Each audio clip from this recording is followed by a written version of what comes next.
অনেক ভাই তাহাজ্জুদ নামাজ সম্পর্কে বিভিন্ন প্রশ্ন করে থাকেন। আজকে তাদের প্রশ্নগুলোর মধ্যে বাছাইকৃত 5টি প্রশ্নের উত্তর দিব ইনশাআল্লাহ।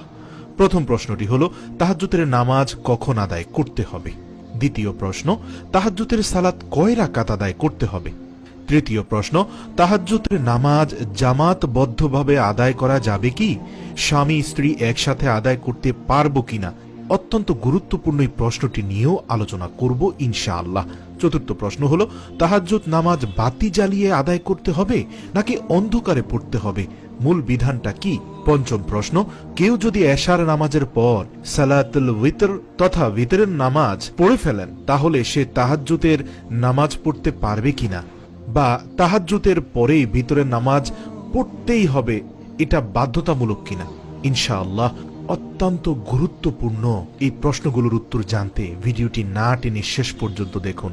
তাহাজ্জুদ এমন একটি নামাজ যে নামাজটি আদায় করার ফলে আপনার চেহারায় আপনা আপনি নূর চমকাতে থাকবে, তা আপনার পাড়া প্রতিবেশী পরিবারের লোকজনই বুঝতে পারবে। আল্লাহু আকবার। এটি এমন একটি ইবাদত যে ইবাদতের মাধ্যমে আপনি আল্লাহর কাছে আল্লাহর সবচেয়ে নিকটবর্তী হতে পারবেন। সুবহানাল্লাহ। প্রথম প্রশ্নটি ছিল, তাহাজ্জুদের নামাজ কখন আদায় করতে হবে? হযরত আয়েশা রাদিয়াল্লাহু তাআলা আনহা বলেছেন, রাসূলুল্লাহ সাল্লাল্লাহু আলাইহি ওয়াসাল্লাম রাতের প্রথম অংশে ঘুমাতেন এবং রাতের শেষ অংশে জেগে উঠে তাহাজ্জুদের সালাত আদায় করতেন। সহিহ বুখারীর 1080 নম্বর হাদিস। এই হাদিস থেকে স্পষ্ট বোঝা যায় যে রাসূলুল্লাহ সাল্লাল্লাহু আলাইহি ওয়াসাল্লাম রাতে ঘুমাতেন এবং শেষ রাতে উঠে তাহাজ্জুদের সালাত আদায় করতেন। রাতের শেষ অংশ বলতে কি বোঝায়? আমরা যদি সহিহ বুখারীর 1079 নম্বর হাদিসটি দেখি, সেখানে বলা আছে, হযরত আবু হুরায়রা রাদিয়াল্লাহু তাআলা আনহু হতে বর্ণিত, রাসূলুল্লাহ সাল্লাল্লাহু আলাইহি ওয়াসাল্লাম বলেছেন, আল্লাহ সুবহানাহু ওয়া তাআলা প্রত্যেক রাতের সপ্তম আসমান হতে প্রথম আসমানে রাতের শেষ তৃতীয়াংশে অবতরণ করেন। সুবহানাল্লাহ। শেষ তৃতীয়াংশ বলতে বোঝায় মাগরিব হতে ফজর পর্যন্ত একটি রাত। এই সময়কে সমান 3 ভাগে ভাগ করি। প্রথম 2 ভাগ অতিক্রম করার পর শেষ ভাগে যে সময়টুকু থাকে উক্ত সময়কে রাতের শেষ তৃতীয়াংশ বলা হয়। আর এই সময়টি হলো তাহাজ্জুদ সালাত আদায় করার সর্বশ্রেষ্ঠ সময়। সুতরাং এর থেকে আমরা বুঝতে পারি রাতের শেষ তৃতীয়াংশ হলো তাহাজ্জুদ সালাত আদায়ের সময়।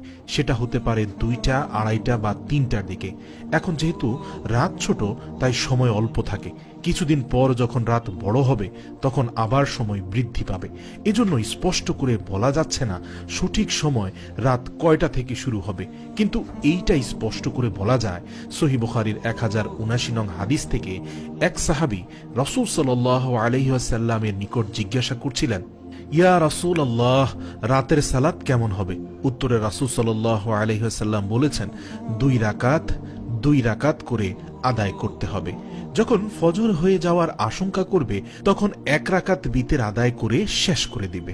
সুবহানাল্লাহ। এই হাদিস থেকে স্পষ্ট বোঝা যায় যে রাতের একেবারে শেষ অংশে তাহাজ্জুদের নামাজ আদায় করতে হয়। অর্থাৎ সুন্নাত হলো তাহাজ্জুদের সালাত আদায় করতে করতে ফজরের সময় ঠেকিয়ে দিতে হয়। দ্বিতীয় প্রশ্ন, তাহাজ্জুদের সালাত কয় রাকাত আদায় করতে হবে?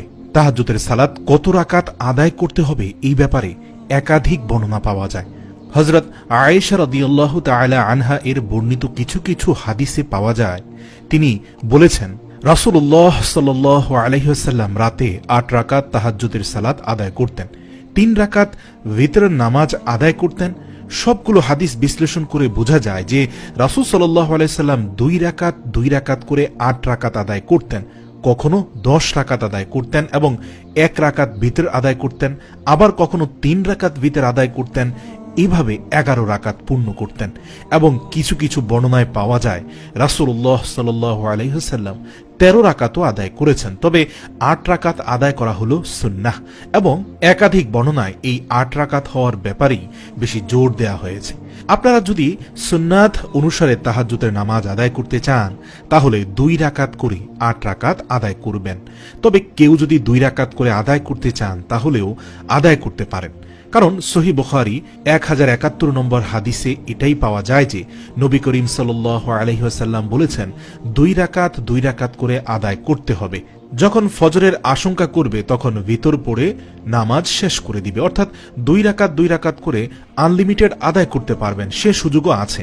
আমরা বুঝতে পারলাম 8 রাকাত আদায় করা সুন্নাত এবং 2 রাকাত করে আনলিমিটেড আদায় করতে থাকবেন, এটাও সুন্নত থেকে প্রমাণিত। অতএব আপনারা 8 রাকাতও আদায় করতে পারেন, এর থেকে বেশিও আদায় করতে পারেন। সময়ের সংক্ষিপ্ততায় যদি কম হয়ে যায়, যেমন 2 রাকাত, 4 রাকাত, 6 রাকাত, তাতেও কোনো সমস্যা নেই, আলহামদুলিল্লাহ। তবে মনে রাখবেন, কখনোই রাকাতের সংখ্যা বাড়ানোর দিকে নজর বেশি দিবেন না।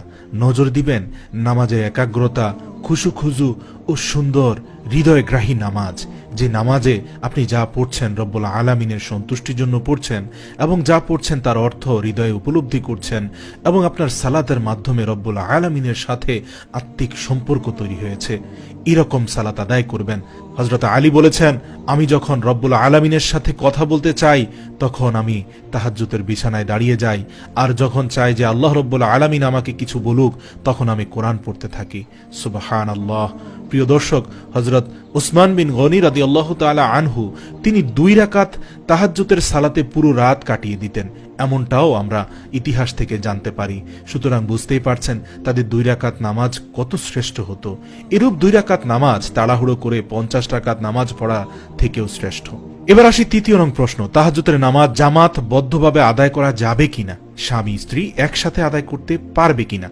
যতগুলো বর্ণনা পাওয়া যায় নফল সালাত জামাতে আদায় করা সম্পর্কে, ওই সমস্ত বর্ণনা থেকে বলা যায় যেহেতু তাহাজ্জুদ নামাজ হলো নফল এবং আল্লাহর রাসূল সাল্লাল্লাহু আলাইহি সাল্লাম আদায় করার কারণে এটা সুন্নাত হয়ে গেছে, তো এই নফল বা সুন্নত এটা জামাতের সাথে আদায় করা যায়।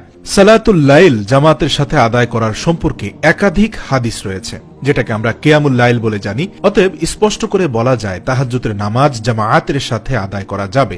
আর যদি স্বামী স্ত্রী একসাথে আদায় করতে চান তাহলে অবশ্যই জামাতে ইমামতি করবেন স্বামী, এবং স্ত্রী পেছনে দাঁড়াতে হবে। মনে রাখবেন, পাশাপাশি দাঁড়িয়ে আদায় করা যাবে না, এতে নামাজের একাগ্রতা থাকবে না। স্ত্রী যদি স্বামীর পেছনে সালাত আদায় করতে চায় তাহলে অবশ্যই পেছনে দাঁড়াবে, সাথে সাথে বা পাশাপাশি কোনোভাবে দাঁড়ানো যাবে না। তবে পুরুষদের ক্ষেত্রে যদি তারা জামাতে তাহাজ্জুদ এর সালাত আদায় করতে চায় তাহলে তারা পাশাপাশি দাঁড়াতে পারবে। এবার 4 নং প্রশ্নে আসি, তাহাজ্জুদের নামাজে বাতি জ্বালিয়ে পড়তে হবে নাকি ঘর অন্ধকার করে পড়তে হবে। তাহাজ্জুদের সালাত যেহেতু গভীর রাতে আদায় করতে হয় তাই অন্ধকারে আদায় করাটাই ভালো, এতে মনোযোগও বেশি থাকে। আর যদি অন্ধকারে সালাত আদায় করতে আপনার ভয় লাগে তাহলে আপনি বাতি জ্বালিয়েও আদায় করতে পারবেন, এ ব্যাপারে কোনো নিষেধাজ্ঞা নেই। তবে এক্ষেত্রে মনে রাখবেন, বাতি এত জোরে জ্বালাবেন না যে অনেক পাওয়ারফুল বাতি 2-3টা একসাথে জ্বালিয়ে পুরো ঘর প্রচন্ড আলোকিত করে রাখবেন না, আর অন্ধকারে এমন অন্ধকার করবেন না যে হাত পাও দেখা যায় না। সবচেয়ে ভালো হয় আপনি যে রুমটাতে নামাজ পড়বেন তার পাশের রুমে হালকা করে বাতি জ্বালিয়ে রাখবেন, যে বাতির আবছা আলো আপনার রুমেও প্রবেশ করে। এরকম আবছা আলোতে নামাজ আদায় করলে নামাজে একাগ্রতা বেশি সৃষ্টি হয়। সর্বশেষ প্রশ্নটি হলো, কেউ যদি এশার নামাজের পর সালাতুল ভিতরের নামাজ পড়ে ফেলে তাহলে সে তাহাজ্জুদের নামাজ পড়তে পারবে কিনা, বা তাহাজ্জুদের পরেই ভিতরের নামাজ পড়তে হবে নাকি এশার পরেও পড়া যাবে। এই প্রশ্নটার উত্তরও হাদিস থেকে স্পষ্টভাবে পাওয়া যায়। রাসূলুল্লাহ সাল্লাল্লাহু আলাইহি ওয়াসাল্লাম তাহাজ্জুদের নামাজ শেষ করেই ভিতরের নামাজ পড়তেন। এজন্যই মুহাদ্দিসগণ বলেছেন ভিতরের নামাজ হলো রাতের শেষ নামাজ। রাতের সম্পূর্ণ নামাজ শেষ করেই ভিতরের নামাজ পড়তে হয়। সহিহ বুখারীর 1071 নং হাদিসে আমরা তাই পেয়েছি। অর্থাৎ সুন্নাত হলো তাহাজ্জুদের সালাত শেষ করে ভিতরের সালাত আদায় করা। কেউ যদি এশার পর ভিতর আদায় করে ফেলে তাহলে সে তাহাজ্জুদ আদায় করতে পারবে, এবং তাহাজ্জুদ শেষে আবার নতুন করে ভিতরের নামাজ আদায় করার প্রয়োজন নেই, কারণ তিনি তো এর আগেই পড়ে ফেলেছেন। আল্লাহ রাব্বুল আলামিন আমাদেরকে সহি শুদ্ধভাবে সহি সুন্নাহর অনুসরণ করে তাহাজ্জুদের নামাজ বেশি বেশি আদায় করার তৌফিক দান করুক। আমিন।